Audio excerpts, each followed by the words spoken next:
Buenos días, continuamos con el Congreso. Hoy vamos a ver tumores de fosa posterior. Buenos días, antemano, y gracias por su presencia. Precisamente el objetivo de esta charla es mostrar y recordar lesiones tanto malignas como benignas que solemos ver en nuestro ámbito laboral comúnmente. Y precisamente vamos a hablar de aquellas lesiones que se encuentran en fosa posterior. Y sabemos que la fosa posterior, bueno, tenemos cisternas, tenemos meninges, tenemos estructuras óseas que conforman la base del cráneo, tenemos también las arterias principal de la circulación posterior y también tenemos estructuras nerviosas que la mayoría lo conforman los pares craneales. También tenemos al sistema ventricular, que es el cuarto ventrículo, y el parénquima de ambos hemisferios cerebrales. De acuerdo a ello, bueno, pues de acuerdo a estas estructuras vamos a ver lesiones que precisamente se localizan o derivan estas lesiones de estas regiones, ¿no? Y aquí les pongo este gráfico que precisamente encontré en un radiográfico, precisamente representando todas aquellas lesiones que precisamente se encuentran en fosa posterior dependiendo de las estructuras o de la localización que se encuentran precisamente estas. Quiero hablar en primer lugar las metástasis que son comunes en fosa posterior. La mayoría de ellas siempre las vemos en gente mayores de 50 a 55 años, son cerebelosas, generalmente surgen de tumores neoplásicos primarios. La mayoría de ellos son pulmón, mama, gastrointestinal, genitourinario y melanoma. Su comportamiento precisamente de ellas siempre en las secuencias T1 son iso-hipointensas en T1, hiperintensas en T2. Podremos verlas heterogéneas porque pueden tener calcificaciones, pueden tener hemorragia, algunas pueden hacer degeneración quística, pero también hay lesiones metastásicas netamente quísticas, entonces hay que tener cuidado con esas lesiones netamente quísticas. El edema de las metástasis va de nulo a severo, en ocasiones las vemos y no tienen edema, en ocasiones tienen un leve edema o moderado y en ocasiones pueden ser incluso severos.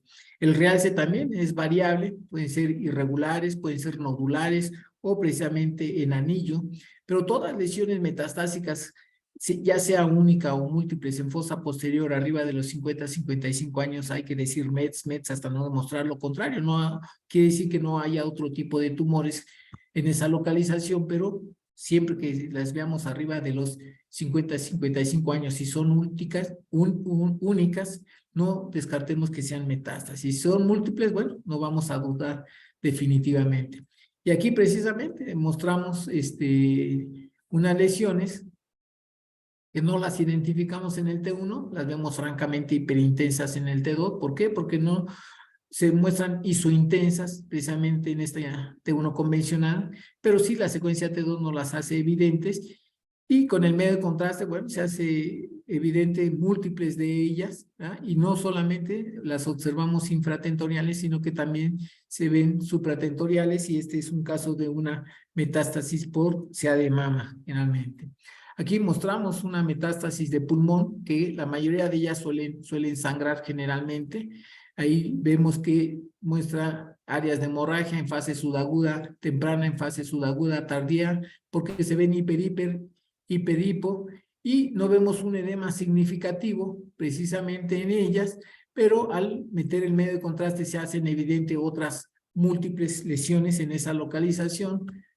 Aquí quiero mostrar también una metástasis por sea de mama, en donde precisamente el cerebelo se ve casi lisos, ¿ya? Se ve como edematoso, tiene pérdida de sus folias, vemos una hipointensidad, y precisamente dijimos que las metástasis pueden ser iso o hipointensas en las secuencias T1, francamente hiperintensas.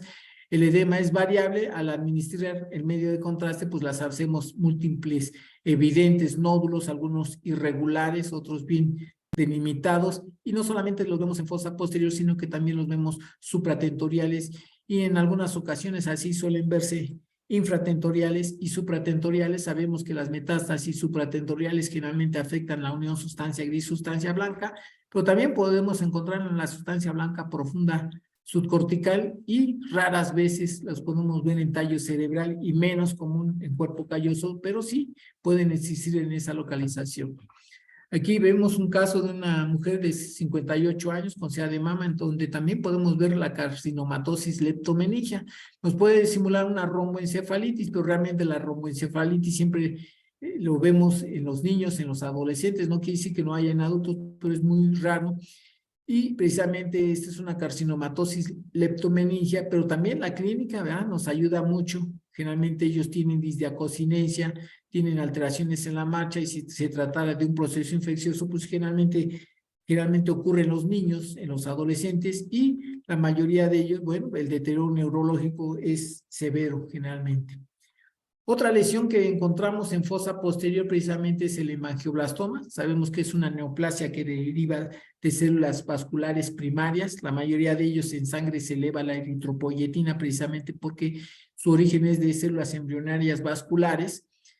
Y se dice que el 80% de ellos siempre son, el 60% de ellos siempre son quísticos con su nódulo intramural, aunque podemos encontrarlo con componente sólido netamente, y sabemos que estos hemangioblastomas pueden ocurrir de manera aislada o también pueden estar asociados con el von Hippel-Lindau. La edad de presentación de los hemangioblastomas es entre los 30 a 40 años, ¿verdad? En aunque algunas literaturas hablan de entre los 40 a 60 años, lo hemos visto predominantemente en las mujercitas, y su localización puede ser tanto cerebelosa como medular, pero la mayoría de las veces siempre lo vemos de localización cerebelosa. Aquí mostramos el aspecto típico de una lesión quística totalmente, con su nódulo intramural, siempre cerebelosa. Aquí representamos el esquema de Ann Osborne, donde nos representa la lesión quística con su nódulo y sus vasitos anómalos, y precisamente aquí vemos una lesión que tiene ese componente quístico con su nódulo que está modificando con el medio de contraste, y que también podemos ver precisamente esos vasitos que están siempre adyacentes al nódulo. Esto nos puede simular, si fuera un niño, un astrocitoma pilocítico, pero si sabemos que es un adulto entre los 30 a 40 años o por arriba de los 40 años, bueno, pues hay que pensar primero en hemangioblastomas. Aquí mostramos un hemangioblastoma de mayor tamaño con un equipo de 1.5 telas, donde vemos precisamente la imagen quística con su nódulo, ¿verdad?, y que de una de otra forma con el medio contraste está modificando. No vemos los vasitos anómalos porque en ocasiones no los vemos, pero en ocasiones sí podemos ver esos vasitos anómalos adyacentes al nódulo, y no quitamos el dedo de renglón que por el grupo de edad de 30 a 40 años, predominantemente sexo femenino, no quise que no ocurra en varones, pero generalmente es la imagen característica de los hemangioblastomas. Si vemos que es un niño, bueno, pues pensaremos más en un astrocitoma pilocítico. Cuando son múltiples los hemangioblastomas, bueno, la mayoría de las veces hay que pensar en el von Hippel-Lindau que está asociado, y aquí mostramos una lesión clásica de un hemangioblastoma, la imagen quística con su nódulo, pero sabemos que los hemangioblastomas son lesiones benignas, crecen de gran tamaño, y también una de sus características es que hacen diseminación o siembra, ¿verdad? Podemos ver esa siembra con estos pequeños nódulos dispersos, precisamente, y también se puede diseminar a través del líquido cefalorraquídeo a nivel de la leptomeninge, precisamente visualizando estos pequeños hemangiomas por diseminación, precisamente, y la mayoría de las veces siempre lo vemos en el von Hippel-Lindau, pero también pueden ocurrir de manera aislada y también hacer su siembra, ya sea a nivel cerebeloso o hacia la médula. Podemos encontrar 4 lesiones en el ángulo punto cerebeloso, ¿verdad? Precisamente mostramos aquí 3, y una de ellas es el schwannoma. En segundo lugar tenemos al meningioma, y en tercer lugar tenemos al quiste epidermoide. El quiste epidermoide también los patólogos y los neurocirujanos le llaman el tumor hermoso, por eso Ann Osborne nos representa esta tumoración muy bonita, porque dice que tiene una forma anacarada macroscópicamente. Nosotros no podemos decir que es un tumor hermoso porque nosotros vemos pura escala de grises. Y precisamente en la cisterna del ángulo punto cerebeloso siempre vamos a ver al schwannoma. Atrás del schwannoma siempre ocurre el schwannoma del quinto par craneal, y atrás del schwannoma del quinto par craneal solemos encontrar precisamente al del séptimo par craneal, y ya después de ahí todos los que más quieran. Sabemos que es una lesión que deriva de las células de Schwann, es benigno, hay malignos, pero muy raras veces se presentan. Se originan generalmente en el conducto auditivo interno o también pueden originarse de la cisterna del ángulo pontocerebeloso. Cuando se originan del conducto auditivo interno da esa imagen como en cono de helado, cono de nieve característica, pero también pueden originarse en la cisterna del APC y ser enormes y luego ya después se meten al conducto auditivo interno. La sintomatología siempre que empieza siempre va a producir hipoacusia neurosensorial y podemos ver que también estas lesiones pueden ser netamente quísticas o pueden hacer degeneración quística.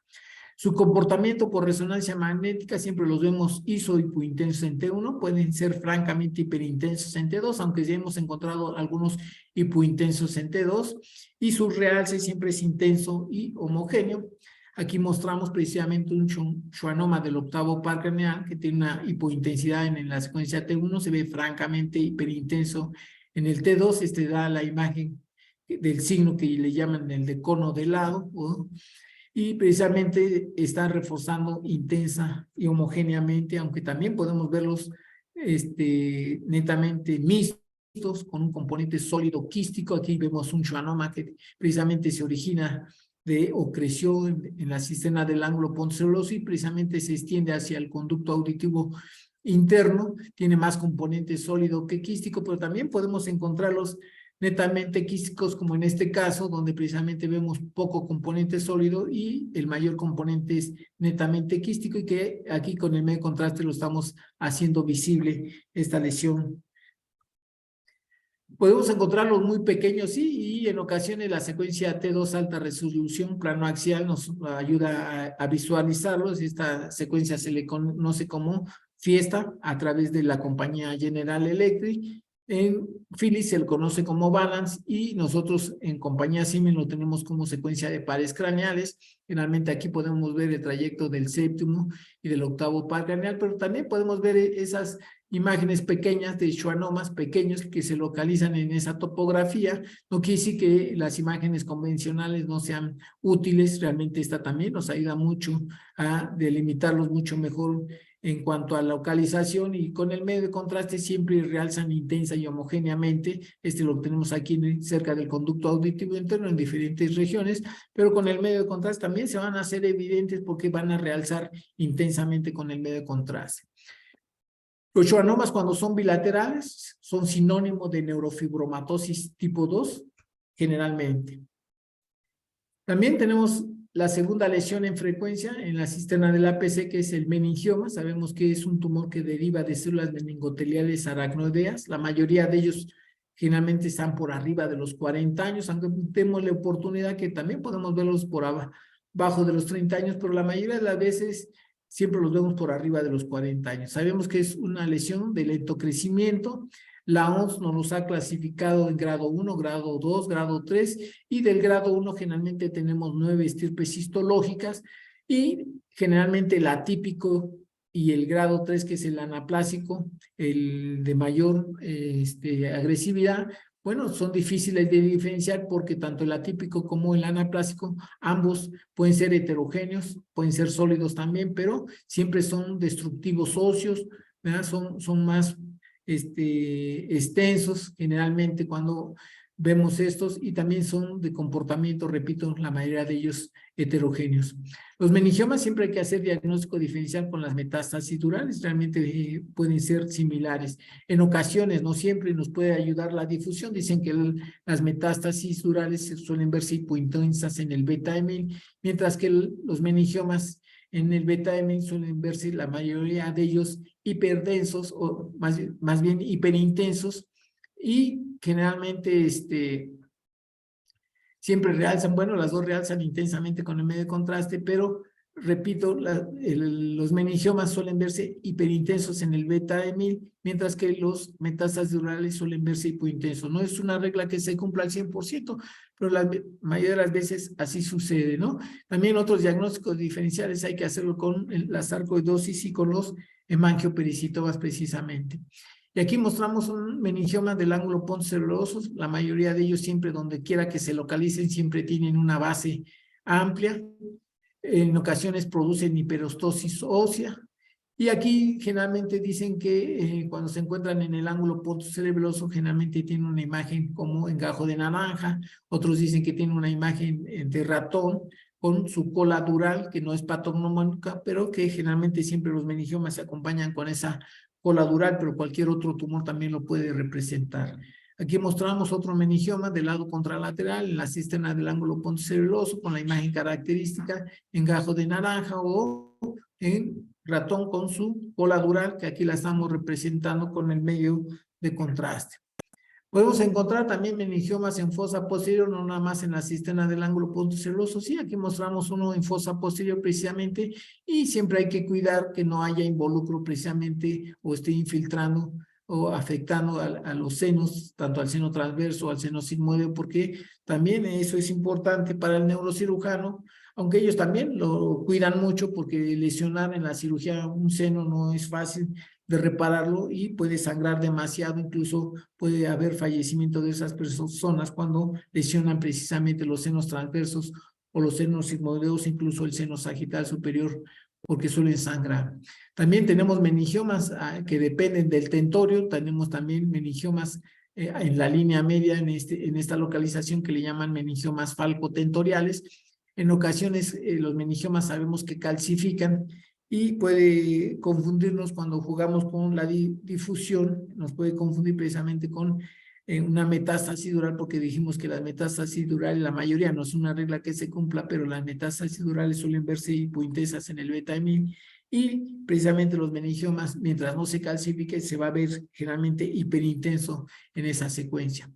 Aquí mostramos también otro meningioma que solemos ver en la región petroclival o esfenopetroclivales en esta topografía, siempre con su base amplia. Y también aquí mostramos otro meningioma en la parte infratentorial a nivel del foramen magno, que pueden ser anteriores, pueden ser posteriores, pero siempre los identificamos por su base amplia, que generalmente es la característica de estos meningiomas donde quiera que se encuentren, y su evidente reforzamiento clásico, intenso y homogéneo. La tercera lesión que encontramos en la cisterna del ángulo pontocerebeloso dijimos que es el quiste epidermoide, aquel tumor hermoso que le llama el neurocirujano o el patólogo. Sabemos que estos, la mayoría de ellos son congénitos, son quistes de inclusión. Puede haber adquirido, sí, a través de un evento traumático, a través de un evento quirúrgico, en donde el tejido epitelial quede intracranealmente y se pueden desarrollar, pero la mayoría de ellos son congénitos. Sabemos que ocurren durante el cierre del tubo neural, donde pueden quedar esas células atrapadas y originarse precisamente estas lesiones, pero su localización característica siempre es en la cisterna del ángulo pontocerebeloso. Nos puede confundir aquí precisamente con un quiste aracnoideo del ángulo pontocerebeloso, está afectando también la parte de la cisterna prepontina, pero en su margen lateral derecho, pero siempre las secuencias de difusión siempre nos ayudan mucho, porque precisamente los quistes epidermoides siempre se ven brillantes en esta secuencia, y podemos quedarnos tranquilos que se trata de un quiste epidermoide, más no de un quiste aracnoideo, porque también una de sus características es precisamente que no modifican con el medio de contraste.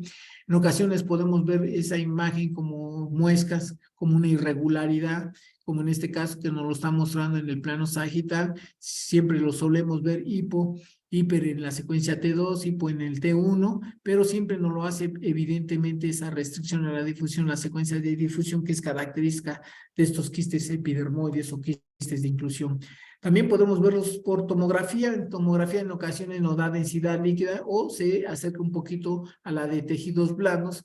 Estos quistes epidermoides nos pueden simular en ocasiones como lipomas, pero al medir las densidades, si se nos dan densidades un poquito de líquidas o de tejidos blandos, bueno, pues hay que sospechar precisamente de estos quistes epidermoides, porque es la tercera lesión en localización, y la difusión nunca debe de faltar, precisamente porque nos los hace evidentes con la restricción a la difusión.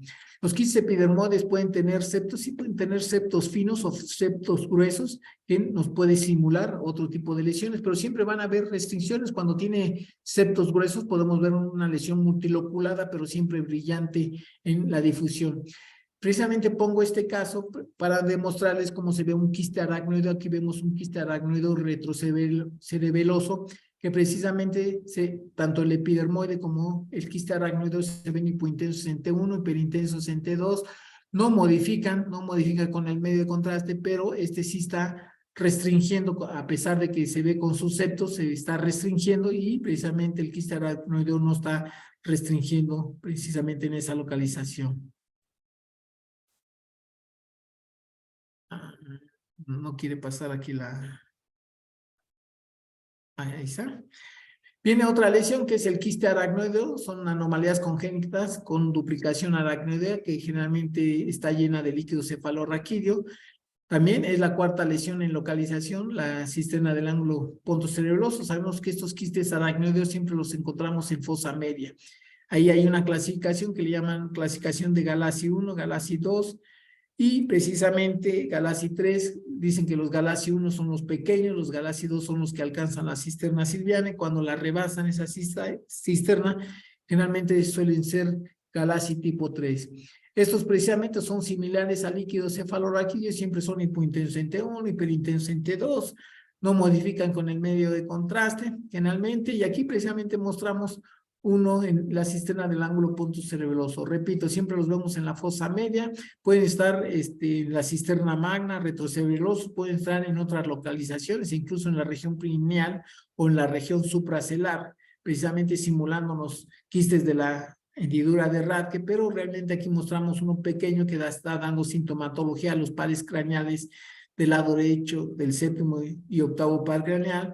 Vemos que no restringe, bueno, pues esto nos quedamos tranquilos que se trata de un quiste aracnoideo. ¿Hay quistes aracnoideos intraventriculares? Sí, los podemos encontrar en el cuarto ventrículo. El diagnóstico diferencial, por ejemplo, en esta imagen tendríamos que hacerlo con un cuarto ventrículo atrapado, que generalmente ocurre por una infección o por una hemorragia. Ahí es cuando ocurren los cuartos ventrículos atrapados, pero también podemos verlos como quísticos y también nos puede hacer un diagnóstico diferencial con un cisticerco. Puede haber cisticercos en esta localización y de este tamaño, sí, pero histológicamente resultó ser un quiste aracnoideo intraventricular. Solamente hemos visto también un quiste intraventricular en los ventrículos laterales, entonces también podemos encontrarlos intraventriculares. Otra tumoración que encontramos en la fosa posterior a nivel del cuarto ventrículo es precisamente el ependimoma. Sabemos que es un tumor, el tercer tumor en frecuencia en la edad pediátrica y el primer lugar en adultos jóvenes. Este tumor generalmente es heterogéneo la mayoría de las veces, no quiere decir que no sea sólido, ¿verdad? La mayoría de las veces tiene componente sólido, quístico, cálcico, ¿verdad? Y en ocasiones este tumor suele sangrar. Son tan reblandecidos, o también dice la literatura, replastificados o muy reblandecidos, que pueden salir a través de los agujeros de Luschka y de Magendie. Y incluso también pocos meduloblastomas han tenido esa característica, pero si nosotros lo vemos que está saliendo a través del agujero de Magendie y de Luschka, precisamente podemos decir que se trata de un ependimoma. Precisamente los diagnósticos diferenciales, siempre cuando estas lesiones se encuentran en el cuarto ventrículo, hay que hacer el diagnóstico diferencial con el meduloblastoma, pero también podemos encontrar astrocitomas pilocíticos sólidos. Realmente existen, sí, la mayoría de los astrocitomas pilocíticos son quísticos con su nódulo intramural, pero también podemos encontrar los sólidos, y también hay que hacer diagnóstico diferencial con quistes epidermoides, pero ya dijimos que siempre restringen estos a la difusión y no modifican con el medio de contraste generalmente. Aquí mostramos una lesión precisamente a nivel del cuarto ventrículo, tiene hidrocefalia, ya está derivado, no le muestro la derivación, se ve una lesión ocupativa que tiene un componente sólido, tiene un componente quístico, parece que tiene un componente cálcico. A lo mejor si ustedes me dicen que es hemorragia, bueno, pudiera ser hemorragia, pero tendría que ver acá una hiperintensidad, y precisamente está modificando con el medio de contraste esta lesión, y se trató histológicamente y también en imagen tiene las características de un ependimoma. Aquí mostramos otro ependimoma precisamente en el cuarto ventrículo, y que precisamente está saliendo a través del agujero de Magendie, está saliendo a través del agujero de Luschka del lado derecho. Dice que salen porque son tumores muy reblandecidos, muy plastificados, y pueden ser también netamente sólidos, y tienen su reforzamiento, puede ser homogéneo o discretamente heterogéneo o muy heterogéneo cuando tiene su componente cálcico, y recordar que siempre estas lesiones suelen sangrar generalmente.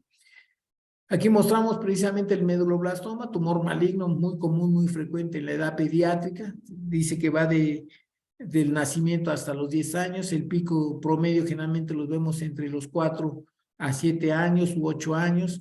Es el tumor que generalmente se origina a nivel del vértice cerebeloso, o dicen hacia el techo del cuarto ventrículo. Cuando afecta a los adultos, generalmente los afecta a ambos hemisferios cerebrales, o a un hemisferio cerebral, generalmente, y su comportamiento por resonancia magnética suelen ser iso o hipointensos, suelen verse hiperintensos en el T2, y en ocasiones también en la secuencia de difusión restringen, y en el ADC se ven francamente hipointensos, precisamente por su alta celularidad maligna que tienen estos tumores. Su real se puede ser variable, puede ser leve, moderado, o francamente la mayoría de ellos siempre los hemos visto con un leve reforzamiento, y precisamente el diagnóstico diferencial hay que hacerlo con los ependimomas.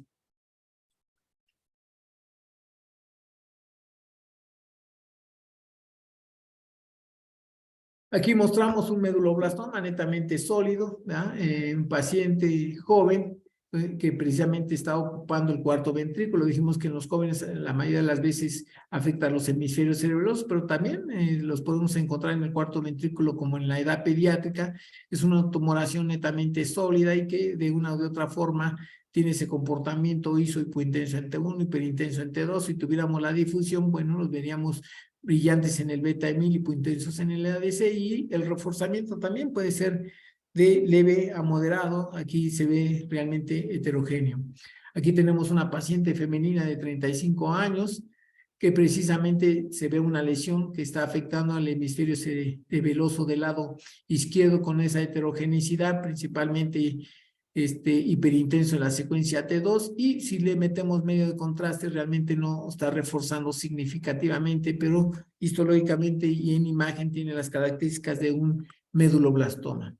Otra lesión que solemos ver ahí, que es el segundo tumor en frecuencia, que es el astrocitoma pilocítico, generalmente lo vemos en hemisferios cerebelosos. Pueden haber astrocitomas pilocíticos supratentoriales, sí, pueden estar también en el tallo cerebral, sí, generalmente también podemos encontrarlos, pero generalmente son de fosa posterior. Realmente los astrocitomas siempre la OMS siempre los ha clasificado en grado 1, grado 2, grado 3, grado 4. La mayoría del grado 2, 3, 4 siempre los encontramos supratentoriales. El pilocítico siempre lo encontramos en fosa posterior. Repito, también podemos encontrar los supratentoriales en tallo cerebral. Sí, su comportamiento clásico, típico, como nos lo mencionan en los libros de Ann Osborne, que es la imagen quística con su nódulo intramural, siempre afectando los hemisferios cerebelosos. Pocas veces se han visto en el cuarto ventrículo, y también hay que tener cuidado porque pueden verse netamente sólidos precisamente.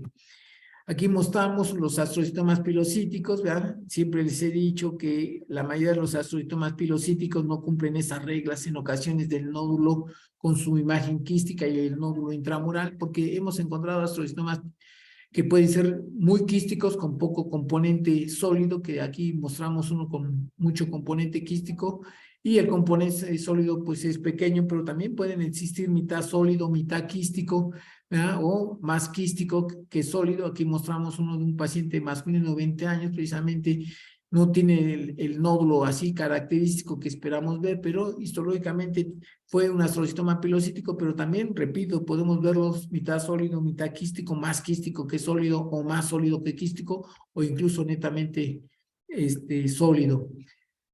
Hay otra lesión, el astrocitoma del tallo cerebral o glioma del tallo. Sabemos que son tumores grado 2 de la OMS que generalmente afectan al tallo cerebral. Aquí pongo un caso donde precisamente está afectando todo el tallo cerebral, está afectando al mesencéfalo, al puente, al bulbo.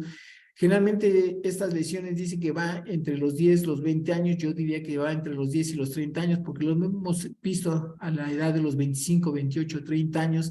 Siempre el comportamiento de estas lesiones siempre se ven hipointensas en T1, hiperintensas en T2, no modifican con el medio de contraste.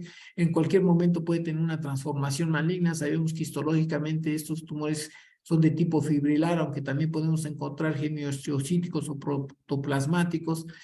y no modifican con el medio de contraste, y cuando lo hacen muy ligeramente. Cuando empiezan a tener, generalmente no tienen edema, no sangran, no necrosan, y cuando precisamente empiezan a reforzar y empiezan a tener edema, precisamente están teniendo una transformación precisamente maligna. Aquí mostramos otro astrocitoma del tallo en un joven masculino de 27 años, donde precisamente lo estamos viendo hipointenso en T1, pero no está afectando a las tres regiones. Este está afectando predominantemente al puente, ya que estos astrocitomas pueden afectar las tres regiones, solo una región o dos regiones, y como en este caso precisamente se encuentra a nivel del puente y precisamente tiene ese comportamiento hipointenso en T1, hiperintenso en T2, se ve un poquito heterogéneo, pero no modifica significativamente con el medio de contraste. Entonces podemos quedar tranquilos que todavía no ha tenido una transformación maligna. Podemos tener astrocitomas malignos en fosa posterior, sí, este joven realmente tenía 16 años, no son comunes.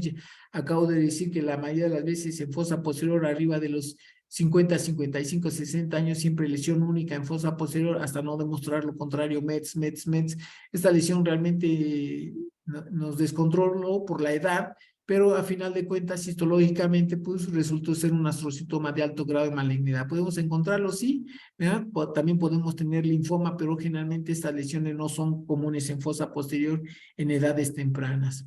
Aquí vemos un astrocitoma a nivel del tallo, ¿verdad? Un masculino de 66 años. Generalmente siempre estas lesiones las encontramos frontales, temporales o supratentoriales, pero también los tumores no respetan edades, no respetan localización, y aquí mostramos uno de alto grado de malignidad, que probablemente pudo haber sido uno de bajo grado y que posteriormente tuvo una transformación maligna, o definitivamente se originó un tumor maligno ahí en el tallo cerebral. También pueden ocurrir directamente.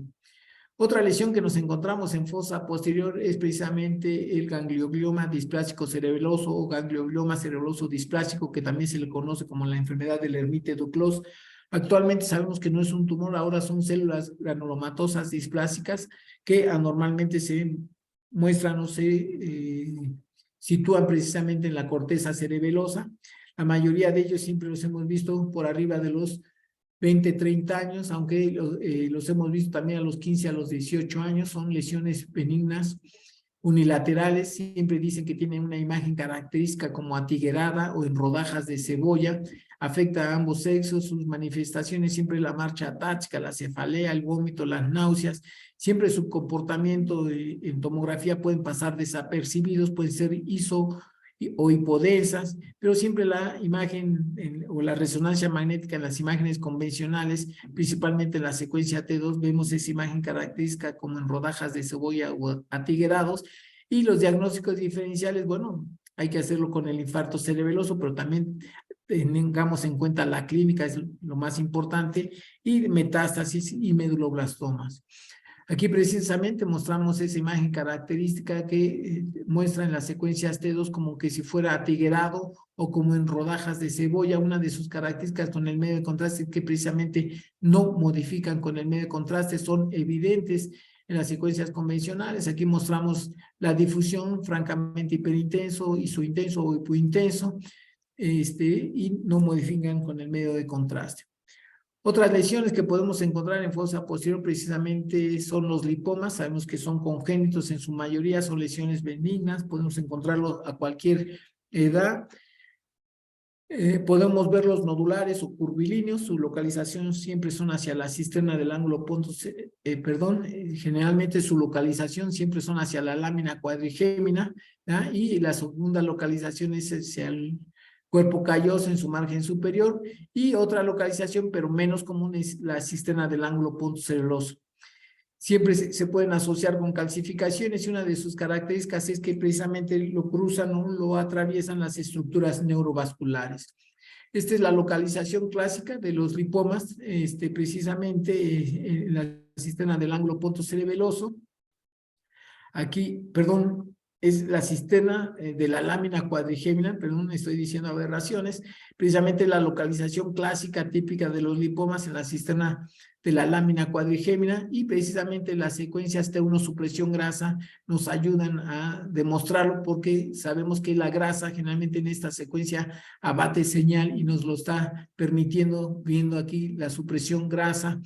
Y es la localización clásica, pero también la segunda localización de estas lesiones generalmente es el margen superior del cuerpo calloso. Y en ocasiones, la secuencia T2, los lipomas pueden verse ligeramente hipointensos o definitivamente no abatir señal, como lo hace generalmente en las secuencias T1, supresión grasa. Aquí mostramos otra lesión, precisamente un lipoma de la lámina cuadrigémina, siempre es la localización habitual de estas lesiones, ahí siempre las encontramos, y aquí mostramos uno precisamente de la cisterna del ángulo podoceluloso, que precisamente lo está atravesando una estructura vascular que es elaica, precisamente. En esta localización hacemos la supresión grasa y totalmente abate señal, haciéndolo totalmente invisible o difícilmente con una gran dificultad para visualizarlo. Tenemos los quistes dermoides, es un quiste de inclusión, así como el epidermoide. También estos quistes dermoides son de inclusión, son congénitos, son lesiones intracraneales generalmente no comunes. La mayoría de su localización siempre los encontramos paracelares o supracelares, aunque podemos encontrarlos en otras localizaciones. Su crecimiento, conforme van creciendo, pueden romper precisamente y hacer una meningitis química, cefalea, crisis convulsivas generalmente lo producen. En tomografía la mayoría de ellos son hipodensos, en resonancia magnética son francamente hiperintensos desde la secuencia T1, ¿verdad? Y pueden verse también hiperintensos en T2, aunque la literatura dice que suelen verse hipointensos en T2, no siempre, pero esta es la característica clásica que deberíamos de ver generalmente, porque también pueden ser variables en la secuencia T2, no realzan con el medio de contraste y también pueden tener calcificaciones asociadas. Y cuando nos enfrentamos al quiste dermoide, pues a veces hay que hacer diagnóstico principalmente con los lipomas y otra con los quistes epidermoides, pero sabemos que estos quistes epidermoides siempre van a ser visibles con una brillantez o una hiperintensidad normal en las secuencias beta-démil, que es la difusión. Aquí quiero mostrar un quiste dermoide que se ve francamente hiperintenso aquí en la cisterna prevulvar prepontina, y se ve francamente, podemos pensar que se trata de un lipoma, pero al meter el T1 supresión grasa, pues no abate señal, entonces podemos quedarnos tranquilos con que es un quiste dermoide, pero hay que tener cuidado porque pocos dermoides sí pueden abatir señal y simularnos lipomas. Cuando lo hacen, bueno, pues entonces podemos pensar que se trata de un lipoma, pero sabemos que estos quistes dermoides rompen, y cuando rompen generalmente hacen diseminación de estos corpúsculos, incluso se pueden ir hacia el sistema ventricular. Entonces podemos quedarnos tranquilos que se trata de un quiste epidermoide, aunque haya batido señal, porque precisamente ya rompió y ya se diseminó a través del espacio subaracnoideo o a través del sistema ventricular. También tenemos el papiloma de plexos coroides. Sabemos que es una lesión que ocurre en los niños, también los podemos encontrar en los adultos. ¿Pero por qué muestro un papiloma de plexos coroides? Porque precisamente los papilomas de plexos coroides generalmente ocurren en adultos, y la mayoría de ellos siempre los podemos encontrar a nivel del cuarto ventrículo. Siempre su localización siempre es el atrio trígono ventricular, pero en los adultos podemos encontrarlos en el cuarto ventrículo y sabemos que producen hidrocefalia. Una literatura dice que la hidrocefalia puede estar presente el 40%, otros dicen que el 80%, no nos vamos a enojar. A final de cuentas podemos identificar la hidrocefalia, pero una de las características de los papilomas de plexos coroides es que tiene una imagen multilobular, como una imagen en coliflor. Dice que suelen verse intensos en T1, hiperintensos en T2, también se acompaña con calcificaciones, y realmente el diagnóstico diferencial difícil de los papilomas de plexos coroides es el carcinoma de plexos coroides cuando son pequeños, porque cuando ya sabemos que el carcinoma de plexos coroides es muy agresivo, bueno, generalmente crecen rápidamente, hacen diseminación metastásica precisamente dentro del sistema ventricular y hacia el espacio subaracnoideo, y sabemos que suelen infiltrar al epéndimo y al parénquima cerebral, mientras que los papilomas de plexos coroides no lo hacen.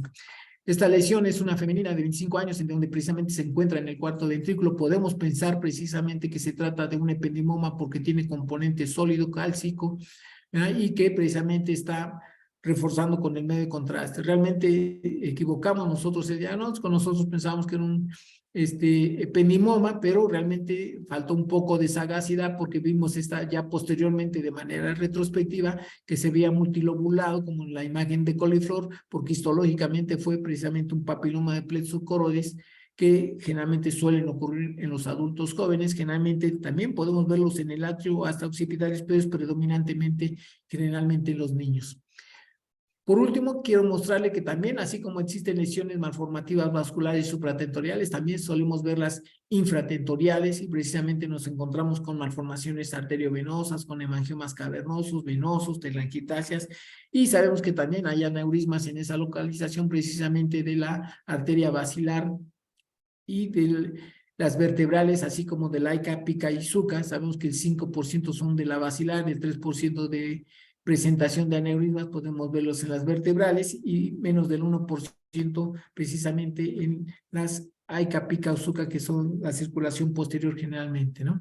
Aquí vemos una imagen serpentiginosa, principalmente en la secuencia T2, con esos vacíos de señal, y vemos precisamente venas sumamente dilatadas, un pequeño nido vascular, y precisamente es una malformación arteriovenosa. Realmente el tiempo de vuelo o el time flight nos permite demostrar esa malformación que de una o de otra forma nos puede confundir en las secuencias T1 con el contraste, pero las secuencias T2 siempre nos demuestran esas malformaciones por ese vacío de señales, imagen serpentiginosa, que de una u otra manera también refuerzan, y sabemos que a una malformación arteriovenosa hay que estudiar el vaso nutricio, la localización, el tamaño, el drenaje venoso, y realmente aquí podemos decir que el vaso nutricio principalmente es de la SUCA, AICA, y el drenaje es a través precisamente de la seno transverso, y a veces hay que hacer una clasificación de la Speslin-Martin para darle si es quirúrgica o no quirúrgica. La telangiectasia capilar es muy característica, podemos verla en cualquier sitio, pero la mayoría de las veces siempre Ann Osborne nos la representa a nivel del puente. Es aquella imagen que a lo mejor no se ve en el T1 convencional. Podemos en ocasiones sospecharla cuando se ve hipointensa o hiperintensa en la secuencia T2, pero siempre hay realce con el medio de contraste de estas telangiectasias. El diagnóstico diferencial tendríamos que hacerlo con un infarto lacunar, pero un infarto lacunar en esta topografía generalmente condiciona alteraciones neurológicas severas. Realmente son pacientes que en ocasiones vienen por cefalea o por otra causa y la mayoría de las veces son incidentalomas. Queremos descartar un infarto, bueno, la clínica, pero también las secuencias de difusión restringe, bueno, será un infarto, pero también son pacientes que dan mucho en manifestaciones clínicas con un infarto en esa localización. Este es un paciente que precisamente viene por una tumoración hipofisaria, precisamente ahí estamos viendo el tumor hipofisario, y de pronto vemos una lesión a nivel del puente que precisamente tiene esa característica clásica en las secuencias T2, la imagen en roseta de maíz con su halo de hemosiderina, pues definitivamente damos el diagnóstico que se trata de un hemangioma cavernoso. Hay hemangiomas cavernosos cerebelosos en tallo cerebral, sí, en ocasiones la mayoría de ellos siempre los encontramos supratentoriales. Aquí mostramos otro de mayor tamaño, la imagen en roseta de maíz con su halo de hemosiderina, siempre el diagnóstico siempre son en las secuencias T2, el comportamiento en el T1 siempre son variables y el reforzamiento también puede ser variable, puede ser de nulo a evidentemente franco con el medio de contraste. Aquí vemos una anomalía venosa del desarrollo que generalmente siempre es la imagen en cabeza de medusa, ¿verdad? Siempre son venas profundas que precisamente van a drenar a una vena de mayor tamaño y luego de ahí hacia los senos, y da esa imagen como la imagen de medusa que precisamente tiene esta característica, o también luego dicen la imagen en sombrilla, y que en las secuencias T2 podemos ver ese vacío, pero que tras administrarle el medio de contraste la mayoría de las veces siempre las hacemos evidentes, siempre las vemos supratentoriales, pero también podemos encontrarlas infratentoriales y de tamaño variable. Aquí mostramos un aneurisma de la arteria basilar, precisamente a nivel del domo, ¿verdad? De gran tamaño, siempre las secuencias T2 nos lo hace evidente porque siempre vemos con vacío de señal. ¿Qué pasa con esta secuencia T2? Precisamente estamos mostrando un aneurisma que está parcialmente trombosado. Los aneurismas en la secuencia T2 siempre se ven con vacío de señal. Cuando lo vemos hiperintenso, precisamente tiene un trombo mural, y lo que estamos viendo de luz permeable es precisamente esta hipodensidad en esta secuencia T2. Y aquí con las secuencias tiempo de vuelo no lo hace evidente, precisamente en las secuencias con contraste, perdón, y con la secuencia tiempo de vuelo, ahí se está bien haciendo evidente. Aquí vemos un aneurisma de la AICA, ¿verdad? Por la topografía, está parcialmente calcificado. Pensamos definitivamente que es un aneurisma. La angiosustracción digital nos lo hizo confiable, que esto se trataba precisamente de un aneurisma de la AICA en esa localización en su topografía. Quiero mostrar una angio de aquellos antaños, de los años 80, 90, ¿verdad? Donde realmente era difícil hacer un diagnóstico. Así eran los tiempos de vuelo. El realizar una angio por resonancia magnética nos llevaba aproximadamente, solamente la pura angio, 45 minutos, porque casi duraba la secuencia 1 minuto por adquisición, y luego teníamos que hacer precisamente la adquisición. Bueno, ahora las angios tiempo de vuelo en resonancia magnética se hacen aproximadamente en 5 minutos en promedio. Ya no sufrimos y ya podemos hacer diagnósticos mucho más rápidos, y ya no vamos a tener estas imágenes que en aquellos antaños probablemente haya sido lo mejor, pero ahora con el tiempo de vuelo, con las nuevas resonancias, podemos ver que nos da mucho mejor detalle en cuanto al angio-RM cerebral. Como conclusión, se puede llegar a hacer un diagnóstico probable por imagen debido a las características de las lesiones, así como su localización. En ocasiones también nos ayuda la edad y el sexo, pero también siempre hemos dicho que sigue siendo lo mandatorio la clínica. Nosotros generalmente damos diagnósticos, a lo mejor no certeros, pero sí probables, o nos acercamos más a los diagnósticos precisamente por las características, por la localización, por la edad, pero siempre hay que tener en mente que el diagnóstico en ocasiones, la mayoría de las veces, es el histológico, el definitivo. Realmente le doy las gracias por su atención.